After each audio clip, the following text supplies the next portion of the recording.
আমরা শুধু আমাদের ঐতিহ্য প্রকাশ করছি, আমাদের হাজার বছরের যে সংস্কৃতি সেটাকে তুলে ধরছি। একটা গণতান্ত্রিক বাংলাদেশ আশা করি এই মুহূর্তে একটা কৃষি বান্ধব, একটা শ্রমিক বান্ধব দেশ চাই।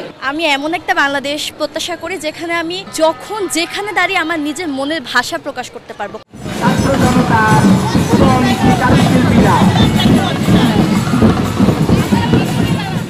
গণ অভ্যুত্থানের পরের এই ভাস্কর্যটা আমাদের একটা বিশাল ভাবমূর্তি প্রকাশ করছে আর কি দেশের জন্য। যে আমরা দেখেছি আগেও যে কোনো স্বৈরাচারের এই ভাস্কর্যের মধ্য দিয়ে প্রতিবাদ ফুটে উঠেছে, এবং এই হাসিনা সরকার স্বৈরাচারী করেছে, তার মধ্য দিয়ে পহেলা বৈশাখের যে আজকের এই দিনের এই ভাস্কর্যের মধ্য দিয়ে তারই একটা প্রতিবাদের একটা রূপ ফুটে উঠেছে।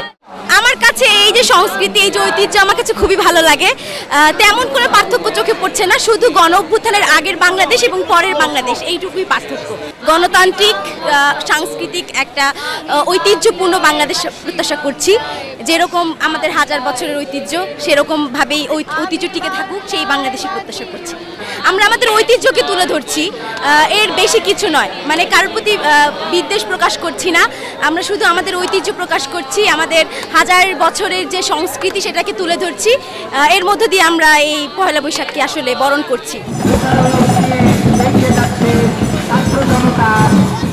আগে পহেলা বৈশাখী উদযাপনে যেভাবে আওয়ামী লীগের শিক্ষকদের এবং ছাত্রদের ছাত্রলীগের মধ্যে দিয়ে যেভাবে একটা নিয়ন্ত্রণ রাখার চেষ্টা করা হতো, ওটা থেকে এবছর ব্যতিক্রম কিছু আমরা আশা করেছিলাম। কিন্তু চারুকলার শিক্ষার্থীরা এই প্রশাসনে অর্থাৎ সংস্কৃতি মন্ত্রণালয়ের সরাসরি হস্তক্ষেপের কারণে চারুকলার ছাত্রছাত্রীরা বৈশাখ বয়কট করেছে বলে যে আমরা আমাদের চারুকলার যেই বন্ধু বান্ধব ছিল তাদেরকে আসলে এই বৈশাখ উদযাপনের মধ্যে দেখতে পাচ্ছি না।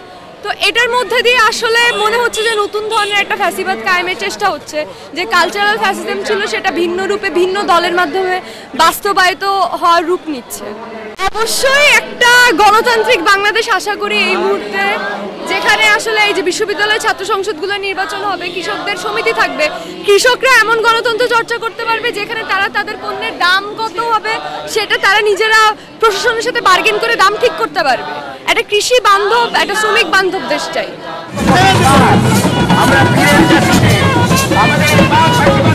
প্রথমত শুভ নববর্ষ। অবশ্যই ভালো লাগছে, যেহেতু একজন মানুষের পর আমাদের প্রথম পরিচয়টি বাঙালি, তো বাঙালিদের উৎসব আমাদের নতুন বর্ষ, অবশ্যই ভালো লাগছে, অনেক উপভোগ করছি। পার্থক্যতা তো একটু থাকবেই, আমাদের যেহেতু নতুন বাংলাদেশ, আমরা আবার স্বাধীন হয়েছি দ্বিতীয়বারের মতো। তো আগে আমরা দেখতাম আমাদের সব কিছুতে মানে এটা উপভোগ করা বা সেলিব্রেট করার সুযোগ পেতাম না, স্কুল কলেজে অনুষ্ঠান হতো না, বাট এবার অনেক অনুষ্ঠান হচ্ছে।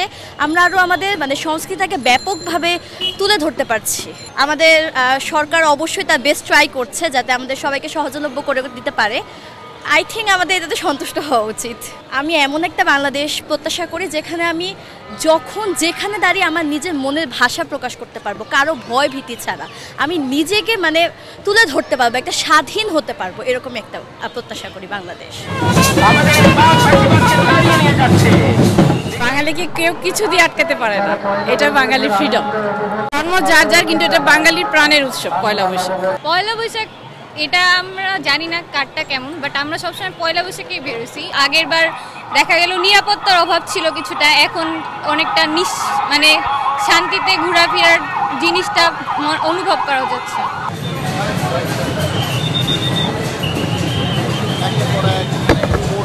আজকে শুভ নববর্ষ, এভাবে ঘুরতে এসেছি আমরা নববর্ষ দেখে, এবারই প্রথম আসছি। এটা অনেক ফানি, তাই আমার ভয় লাগতেছে না, ভয় লাগলেও কি এমন ফানি, এটা একটু